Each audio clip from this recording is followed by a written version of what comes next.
we've taken the tire off. First thing we need to do, where are we at? 14mm socket. We unscrew this one here, loosen that one, and loosen that one. So we got 1, 2 14mm. Let's get those off there. Those nuts can be a little bit hard getting off, so sometimes I'll use a pipe. Just a quick tip that I've found to be helpful is I've cracked this nut so it's loosened, but I haven't taken it all the way out, and then I'm going to crack this one before I fully take them out. That way, or sometimes if you take one all the way out and then you try to take the other one out, when you go to turn it, it'll actually start to pivot this instead of removing the bolt. Okay, so I've got those two 14mm bolts off. Now I should be able to wiggle off the caliper, and then you don't want to just let this dangle off the brake line. So have a bungee cord handy so that you can secure it somehow. Next, what I'm going to use is a flathead screwdriver to remove the brake pads themselves. So here are the brake pads, one on this side, one on the other side. Obviously they squeeze against the rotor to provide that friction to slow down your vehicle. I'm going to change the rotor as well, which is the disc here. So I'm not too concerned if I scratch it, but if you are keeping your rotor, when you pry out the pads, you're going to want to make sure that you don't scratch or wreck your rotor. But anyway, you can get a flathead screwdriver in there, carefully remove.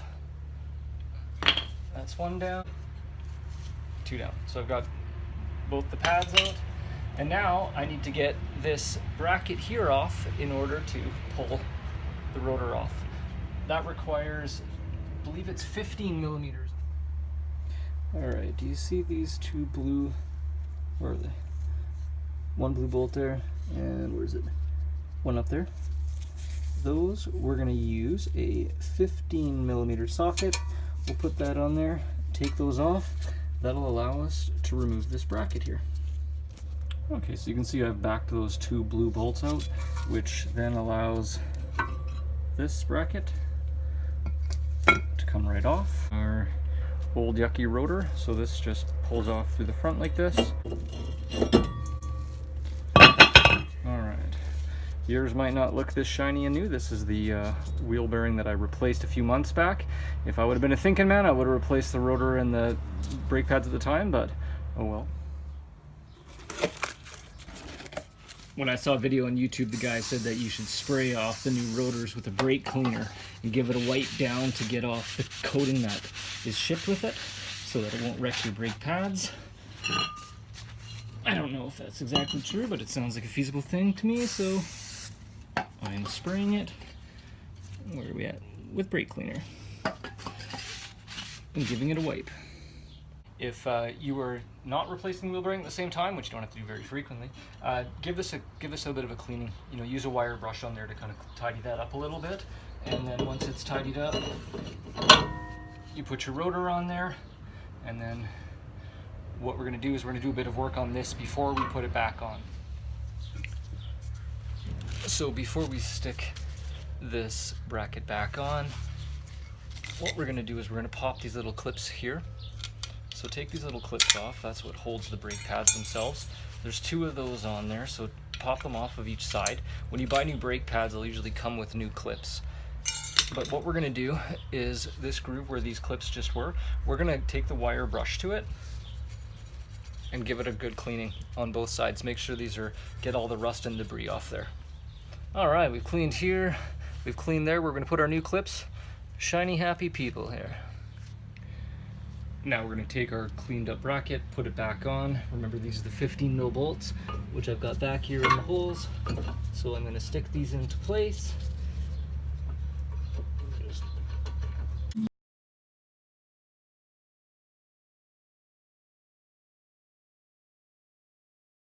And then we're going to grab the 15mm socket, tighten those up.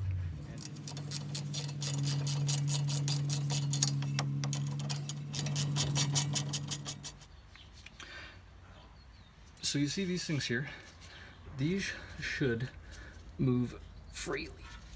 This one is a little bit tight moving back and forth. So what I'm gonna do, this one's good, like a jack and the blocks popping out there. This one's a little bit stiff.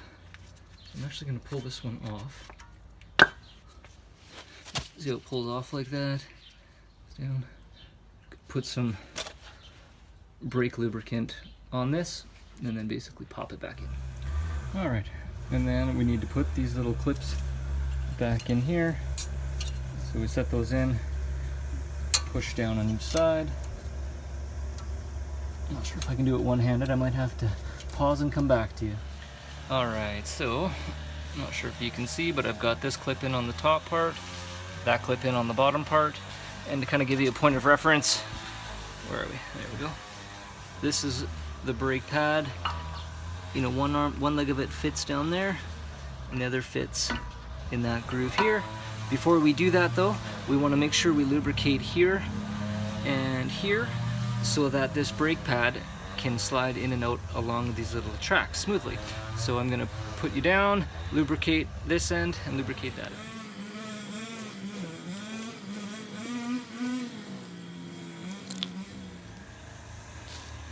Alright, try to get out of the way. So now that I've got this lubricated, we're going to slide it.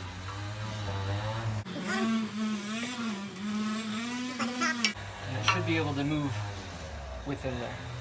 Alright, so I've done it to the front and back. I lubricated here and here, did it to the front pad, did it to this rear pad. Now we want to put the brake caliper itself back in there. One thing you're going to notice though is that our new pads we've just put on are thicker than the ones that we've taken off, right? That's why we took them off, because they were worn out. So when we go to put this, where is it? When we go to put the caliper back on here, this little piston, which is right by my thumb, is extended outward too far, so it's going to the left too much. We're going to actually have to I'm going to use a C-clamp, put it on there to push that back. But to protect the piston and be able to push it down the whole thing down evenly, I'm going to use one of the old brake pads.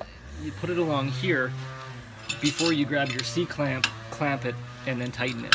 I'm going to need 2 hands for this, so I'm going to pause you again.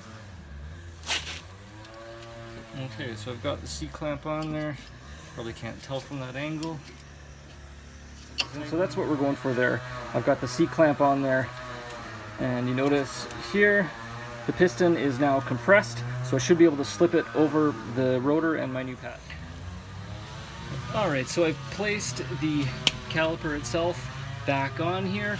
Remember, we gotta use the 14mm bolts in order to get them lined up or back in its spot.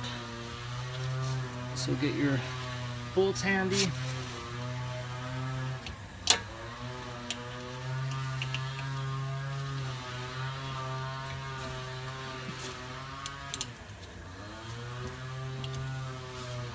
And then tighten those in.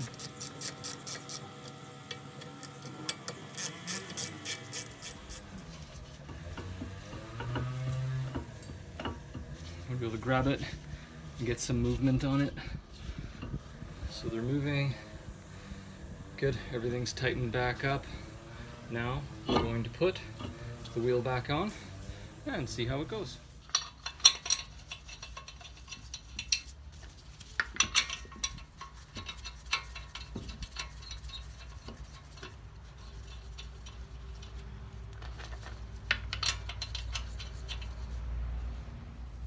Just a reminder at the end to make sure that you remove your blocks.